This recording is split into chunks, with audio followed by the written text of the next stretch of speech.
não lembro, senador, de quantas vezes, mas foram pouquíssimas, que eu vim aqui ler um discurso. E nunca li escrito por outros. Hoje eu vou ler um texto do jornal chamado O Futuro Já Está Perdido, que nada tem a ver com a economia, nada tem a ver com IP, nada tem a ver com terceirização, escrito pelo jornalista Clóvis Rossi, que ontem eu vi no jornal A Folha de São Paulo. Eu digo que vou ler, mas na verdade eu já falei muitas vezes sobre essas coisas aqui. O Brasil está deixando de ser o país do futuro, expressão inventada por um escritor austríaco que aqui morou e aqui morreu nos anos 40. Mas a maneira como o Clóvis Rossi trouxe o assunto e o título, O Futuro Já Está Perdido, faz com que eu queira debater o assunto. Ele traz algo bem concreto, que eu nunca falei aqui até porque aconteceu essa semana. Mas, assim ele começa, sai mais um ranking internacional e o Brasil outra vez passa tremenda vergonha na ordem que está o Brasil nessa classificação, nesse ranking. Trata-se do relatório sobre capital humano, ou seja, capital que está dentro da cabeça dos brasileiros. Diferente do capital das máquinas, do capital que está na conta bancária, do capital que é a terra, do capital que são as máquinas agrícolas. Não, o capital que está na cabeça e nas mãos das pessoas, porque muitos trabalhos ainda são manuais. Trata-se do relatório sobre o capital humano, um estudo que o Fórum Econômico Mundial, uma entidade muito séria mundial, vem preparando desde 2013, para medir o êxito dos países em treinar, ele escreveu adestrar, desenvolver e preparar para a vida a sua gente, a sua população. Essa que o Fórum chama de o grande ativo de cada nação. Por que o grande ativo e não apenas um ativo? Porque esse aqui é o verdadeiro capital do futuro. A máquina é um capital provisório, porque em 6 meses alguém vai inventar uma máquina melhor. E como é que se inventa uma máquina melhor? Com a engenharia que está na cabeça das pessoas. O capital físico é provisório, não dura muito. O capital que dura é o capital que está na cabeça das pessoas e que essas pessoas colocam como coisa concreta. Antes que, obviamente, cada uma delas morra, porque provisório somos todos nós.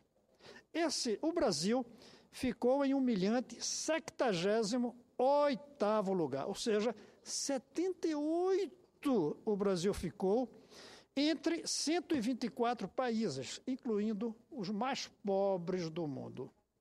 Por si só, diz o Clóvis Rossi, já seria um vexame, mas em se tratando do Brasil, tudo que é muito ruim sempre pode piorar. O que é que ele mostra que piorou aqui? É que nós estamos em 78º lugar no mundo em capital humano, em capital inteligência. Ou seja, isso quer dizer que o Brasil está em 78º lugar em inteligência. Mas o que é que ele diz aqui? Nesse caso, há pelo menos 3 itens que tornam o cenário ainda mais devastador. É a palavra que ele usa. Primeiro, o que empurrou o Brasil ao fundo da classificação foi o desempenho no preparo de menores de 15 anos. Ou seja, o Brasil está ruim na formação de inteligência. Mas o Brasil está ainda pior na formação da inteligência daqueles que têm menos de 15 anos. Por isso o título Futuro Já Está Perdido. Porque o futuro está nesses que têm menos de 15 anos. Ele diz, idade crucial. Neste capítulo, a posição brasileira, ele diz, é de chorar. E realmente é de chorar. O Brasil está em 78º na posição da inteligência em geral. Mas na formação da inteligência dos que têm menos de 15 anos, o Brasil está em 91º lugar, 91. Isso quer dizer que entre os que têm 78, como o Brasil, E os que têm 91, os que estão no meio vão subir e passar a gente. Porque eles estão preparando um pouquinho melhor, embora eles estejam ruins, os que têm menos de 15 anos. Isso quer dizer que daqui a mais 5 anos ou 10, nós estaremos pior do que hoje na classificação mundial de preparo de inteligência, preparo de capital humano. Pesou em especial, diz o artigo, o que o relatório chama, entre aspas, taxa de sobrevivência em educação básica. Taxa de sobrevivência são aqueles que se matriculam e não chegam ao final. O Brasil está entre os piores do mundo na sobrevivência dentro da escola. Aquilo que eu tantas vezes já falei aqui, de que nós comemoramos o fato de termos 95% ou 97% matriculados.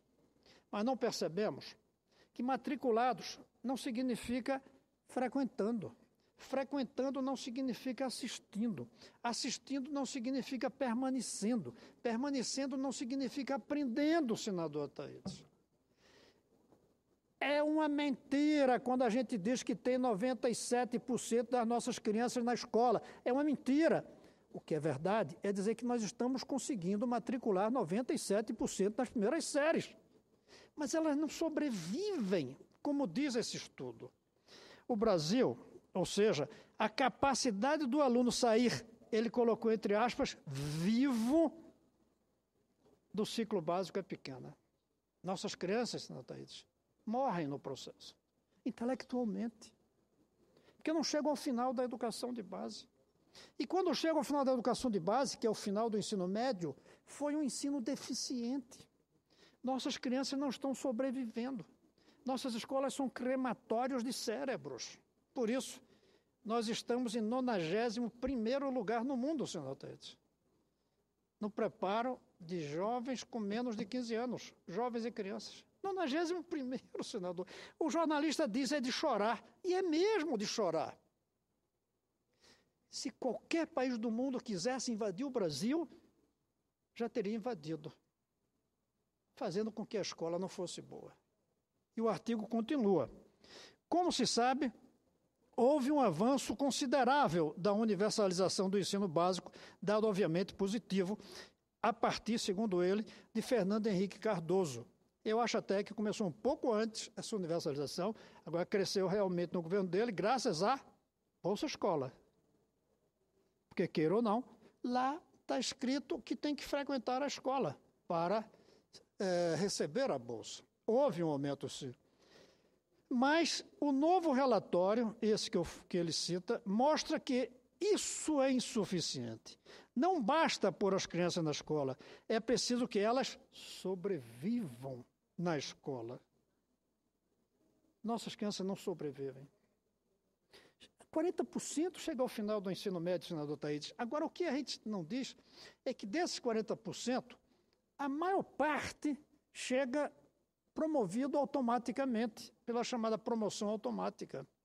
Chega depois de meses e meses de greve de seus professores durante o curso. Some 2 meses de greve por ano, que em 3 anos a gente tem um semestre completo. É assim que eles chegam. Aí, ponto 2, que o jornalista coloca. Olhando-se apenas a posição no ranking dos países latino-americanos e do Caribe, veja bem agora, 78º no geral do Brasil. Quando a gente vai apenas aos países, aí ele diz, aí dá vontade de matricular-se no clube dos portadores de complexos de vira-latas. Porque aí realmente é de matar de vergonha. O Brasil, 7ª ou 8ª economia do mundo, dependendo do momento, é apenas a 13ª no países latino-americanos e caribenhos em matéria de tratamento digno de seu capital humano.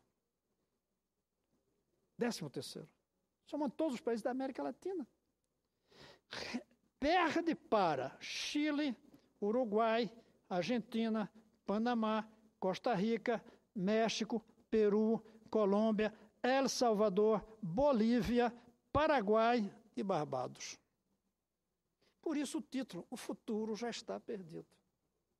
ele pode ser recuperado. Mas hoje, o futuro do Brasil está perdido. Hoje. E não é por causa da crise econômica que vai se superar. É porque nossos jovens não estão sendo preparados. É porque o grande capital econômico do futuro, o Brasil, 78º lugar no mundo, senador. E entre os que têm menos de 15 anos, 91º lugar. E isso, mesmo entre os países latino-americanos, muitos. Ficar atrás dos 3 primeiros já é ruim. Vou repetir os 3 primeiros. Chile, Uruguai e Argentina. Ficar atrás desses 3 já é ruim. Mas até compreensível, na medida em que são países que historicamente tiveram um nível educacional razoavelmente elevado. Mas perder até para países tão pobres como El Salvador, Bolívia e Paraguai, ele diz aqui, é uma obscenidade, uma imoralidade. E é mesmo, é uma imoralidade nacional. Não vou culpar o governo atual, nem o anterior, nem o anterior, nem o anterior. É nossa, é uma imoralidade. E aí ele continua. 3, ou seja, 3 razões que ele dá para mostrar que a situação é ainda pior do que está em 78º lugar. No âmbito dos BRICS, que são só 5, o Brasil fica exatamente no meio. Perde da Rússia e China, ganha da Índia e da África do Sul.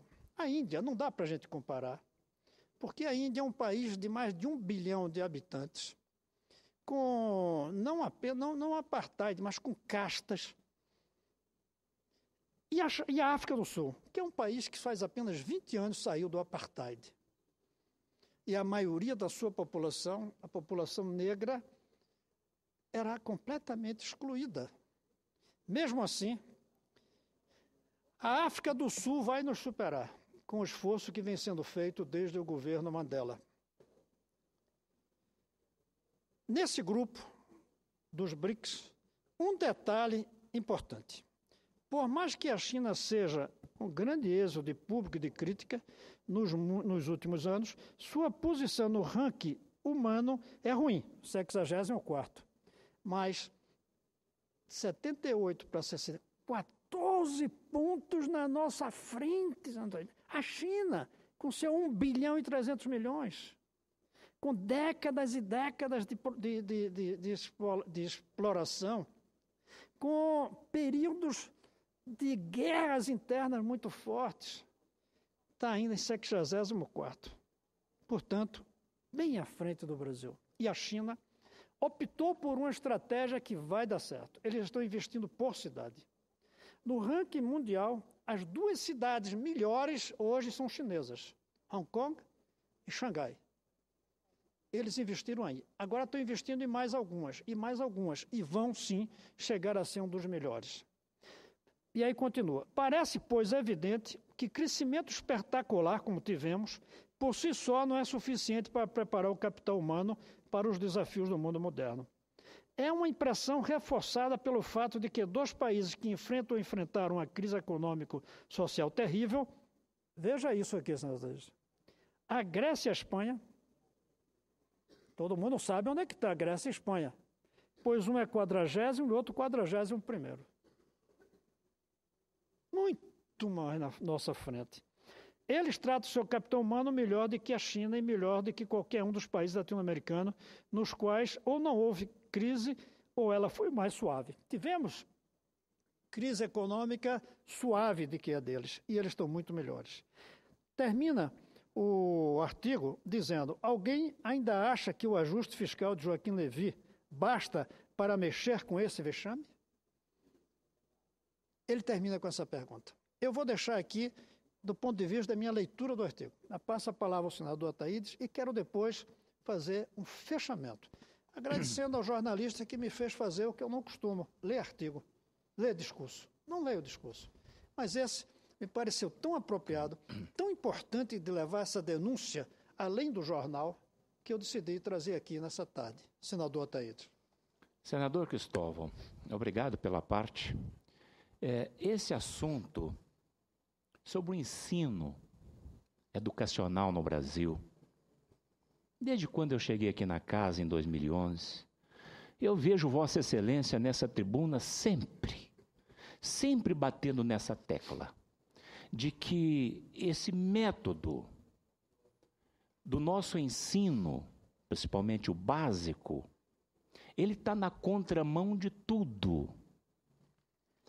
E eu tenho acompanhado os vossos discursos. Eu li esse artigo e também fiquei indignado, senador Cristóvão. O problema da evasão é muito grave no nosso país.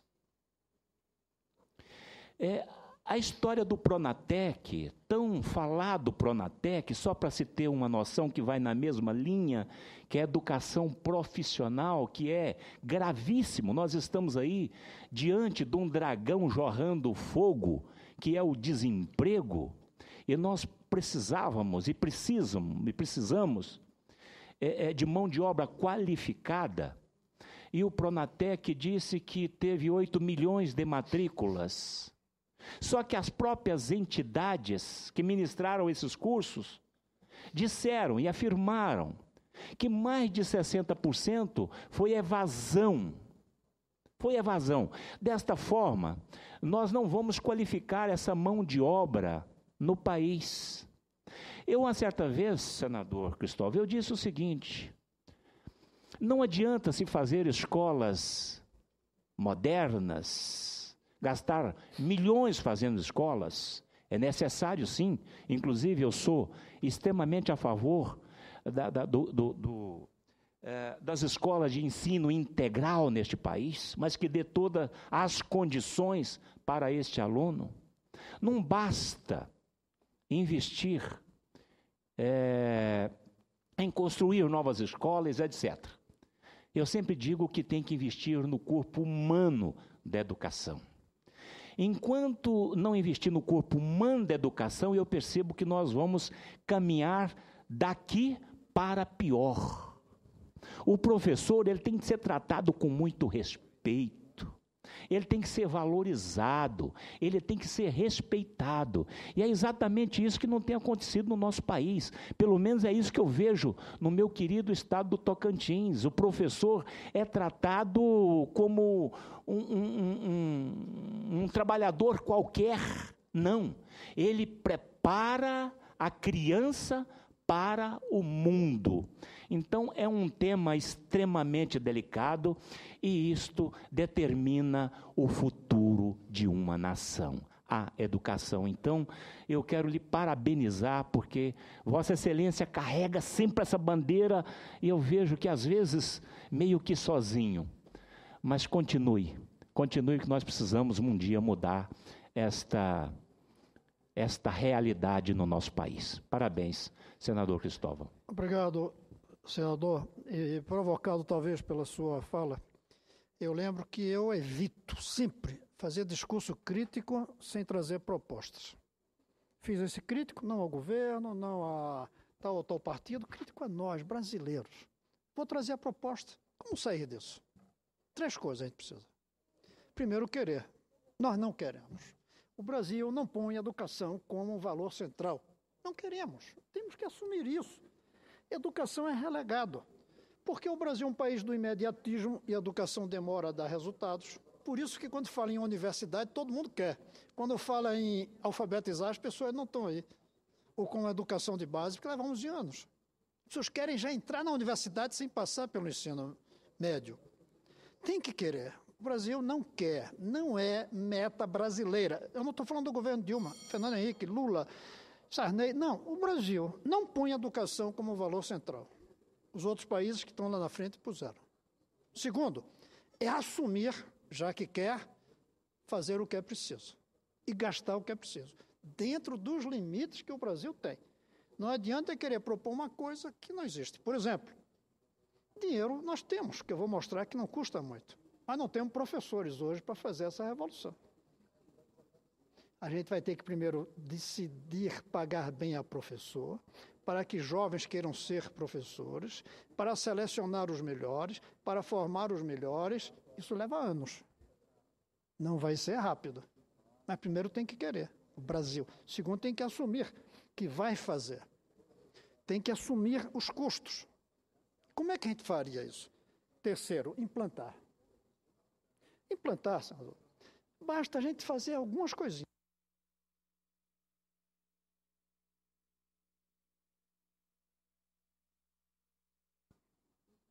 Obrigado, senador. Primeira coisa, ter uma carreira de professor bem selecionados, bem preparados, muito dedicados, bem avaliados ao longo da sua carreira. Esse negócio de que não avalia professor é quem não gosta de educação. Que tudo que a gente gosta, a gente avalia. A gente avalia o médico quando a gente vai. O piloto do avião que a gente toma é avaliado cada tanto tempo. O professor tem que ser avaliado também. Os senadores aqui são avaliados a cada 8 anos. Então, professor. Segundo, professor só funciona realmente bem numa escola boa. Não adianta dar uma aula boa numa cadeira quebrada, num menino em pé. 6 horas, por exemplo, um menino em pé. Tem que ser confortável, bonito, agradável, com os equipamentos modernos, com televisão, com computador. Quadro negro é uma coisa do passado, só devia ser permitido o quadro negro no museu. Uma aula dada a uma criança de hoje no quadro negro é como o senhor e eu viajarmos de carruagem, de carroça, bem equipados, e em horário integral. Para fazer isso, senador, para a gente implantar isso, custaria R$10 mil por criança por ano. Nós temos, isso não se faz de repente. Em 20 anos, vamos supor, são 55 milhões. 10 custariam 550 bilhões de reais. Nosso PIB hoje já é de 5 bi, bastava os 10% do PNE. Mas precisa dos 10% de dinheiro para a universidade, para outras formas de educação. Mas em 20 anos, se o PIB crescer 2% ao ano, a gente vai ter no final um PIB que hoje é 5, chegando a 7 ou 8 bi. E 2% não é muito de imaginar. Esse ano vai ter recessão. Mas isso é exceção na história do Brasil. Não vai custar, pelas minhas contas, 7%. E a lei do PNE obriga 10%. Além disso, desses 550, já se gastam uns 400. Não é muito, gente. O mais difícil é saber, depois de querer, depois de assumir, de implantar, é como. Eu aí não vejo outra maneira. A partir de um projeto federal, nacional, que eu e o senhor já conversamos. Não tem como fazer isso com recursos municipais. Olha, na próxima semana, o presidente da Confederação Nacional de Municípios, o doutor Paulo Ziolkowski, ele vai estar aqui. Eles vão trazer aqui desesperados, porque não tem como pagar o piso salarial. Não tem como manter as escolas. A gente vai deixar que esses prefeitos voltem sem dizer como é que vai ser possível manter as escolas deles? Mais uma vez. E eles vão aceitar que suas crianças sejam sacrificadas porque eles não têm recursos? Como é que a gente resolve essa equação? Não tem recurso, sacrifica a criança. Tem uma outra maneira, vir recursos de fora, da nação brasileira, do conjunto dos brasileiros, do governo federal. Ao longo de 20 anos, adotando as escolas que hoje são dos pobres municípios. Por que não adotar escolas? Quando um banco quebra, o governo vai e adota. O banco não quebra, para proteger a gente que é correntista. Por que a gente adota banco para não quebrar e não adota uma escola que já quebrou? Qual é a moral disso? Qual é a lógica disso? Não tem. Tem desprezo, tem não dar valor às coisas, mas não tem lógica nem ética. O desprezo à educação. É burrice nacional. E a imoralidade nacional, obscenidade, como chama o Cláudio Rossi. Eu espero, por isso, eu concluo, que os prefeitos cheguem aqui com a posição de dizer: senhora presidente, minhas crianças também são brasileiras. Por favor, adote as escolas da minha cidade, que eu não tenho recursos para mantê-las.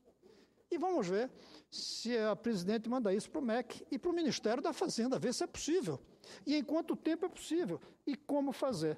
Eu espero que os prefeitos cheguem aqui preocupados com a ilegalidade onde eles estão por não estarem cumprindo as leis. Mas que eles não esqueçam das crianças das suas cidades. E a única maneira de combinar a legalidade que está ameaçada deles com as crianças cujo futuro também está ameaçado é a federalização da educação. É a adoção das escolas pelo Brasil. O Brasil adotar suas crianças. É isso que um artigo como esse poderia nos trazer como exemplo. O futuro já está perdido, mas ainda podemos reencontrar o futuro. E esse reencontrar o futuro é pela educação das nossas crianças. E essa educação só virá com o processo de adoção das escolas pelo governo federal. É isso, senhor presidente.